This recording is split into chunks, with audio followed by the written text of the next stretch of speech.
ദുബായിൽ ദീപാവലി എന്ന് പറഞ്ഞാൽ നമ്മൾ നാട്ടിൽ സെലിബ്രേറ്റ് ചെയ്യുന്ന പോലെ തന്നെയാണ്. 2-3 ദിവസം അവധി, പിന്നെ ദിവാലിയുടെ അന്ന് രാത്രി താഴെ ഗ്രൗണ്ടിൽ നോക്കിക്കഴിഞ്ഞാൽ ഫുള്ള് ക്രാക്കിംഗ് ആയിരിക്കും. എൻ്റെ ഫ്ലാറ്റിൻ്റെ താഴെ തന്നെ 2-3 വലിയ ഗ്രൗണ്ട് ഉണ്ട് കേട്ടോ. ദിവാലിയുടെ ദിവസം ആ ഗ്രൗണ്ടിൽ മൊത്തം ആൾക്കാരായിരിക്കും, ഫുൾ ക്രൗഡഡ് ആയിരിക്കും, ഇറസ്പെക്റ്റീവ് ഓഫ് റിലീജിയൻ. ശരിക്കും പറഞ്ഞാൽ ഇങ്ങനെയെല്ലാം പൊട്ടുന്ന കാണുമ്പം പിന്നെ ഇവിടെ ദുബായിൽ താമസിക്കുന്നവർക്കൊന്നും നാട് മിസ് ചെയ്യുന്നൊരു ഫീലൊന്നും ഉണ്ടാവില്ല. കാരണം അതേപോലെ തന്നെ ഇവിടെയും എല്ലാവരും സെലിബ്രേറ്റ് ചെയ്യുന്നുണ്ട്. എനിക്ക് ഏറ്റവും ഇഷ്ടം എന്താണെന്ന് വെച്ചാൽ ഈ നോർത്ത് ഈസ്റ്റ് നല്ല അടിപൊളി ഡ്രസ്സെല്ലാം ഇട്ട് നല്ല സെറ്റപ്പ് ആയിട്ടായിരിക്കും ഇവിടെ വരിക.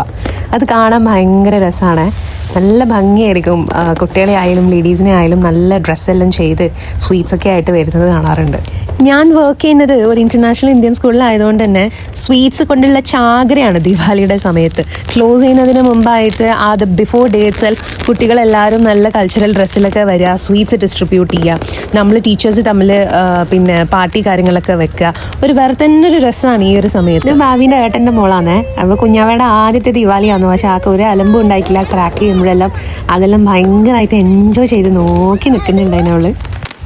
ദിവാലി എന്ന് പറഞ്ഞാൽ നമ്മൾ ശരിക്കും പോകേണ്ടത് ബർദുബായിലേക്കാണ്. അവിടെ മൻഖൂൽ എന്ന് പറഞ്ഞൊരു ഏരിയ ഉണ്ട്.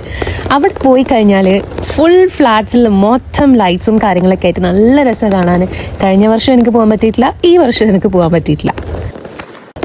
അങ്ങനെ ദിവാലി പടക്കം പൊട്ടിക്കൽ ഇവിടെ അവസാനിച്ചിരിക്കുന്നു. ഇന്നത്തേക്ക് ഇത്രയേ വീഡിയോ ഉള്ളൂ. അപ്പോൾ once again happy Diwali guys.